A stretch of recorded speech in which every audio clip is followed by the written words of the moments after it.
இன்றைக்கி நம்ம சுண்டக்காய் குழம்பு எப்படி செய்கிறதுன்னு பார்க்கலாம். அதுக்கு வீடியோவை ஸ்கிப் பண்ணாமல் ஃபுல்லாக பாருங்கள். தேவையான சுண்டைக்காயை எடுத்து ஒன்று ஒன்றா மேலோட்டமாக இந்த மாதிரி தட்டி எடுத்துக்கலாம். இப்போது தட்டி வச்ச சுண்டைக்காயை தண்ணியில் ஊற்றி நல்லா வாஷ் பண்ணி அதில் இருக்கிற விதையை இந்த மாதிரி எடுத்துருங்க.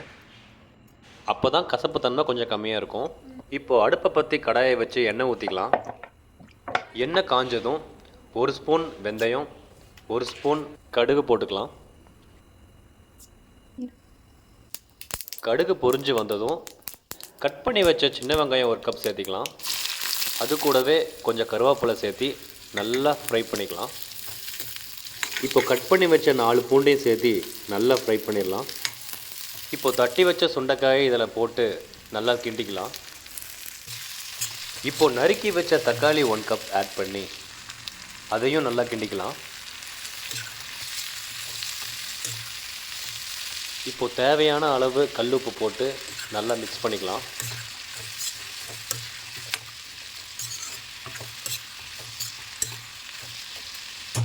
இப்போது 3 ஸ்பூன் மிளகாத்தூள், 1 ஸ்பூன் மல்லித்தூள் போட்டு நல்லா மிக்ஸ் பண்ணிக்கோங்க.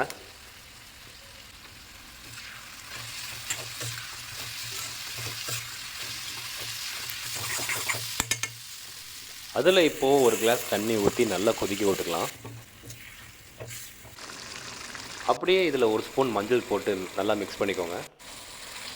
நீங்கள் இன்னும் நம்ம சேனலை சப்ஸ்கிரைப் பண்ணாமல் பார்த்துட்ருக்கீங்க அப்படின்னா மறக்காமல் சப்ஸ்கிரைப் பண்ணிக்கோங்க. இப்போ கரைச்சி வச்ச புளி தண்ணி 1 கப் ஆட் பண்ணி நல்லா கொதிக்க விட்டுக்கலாம்.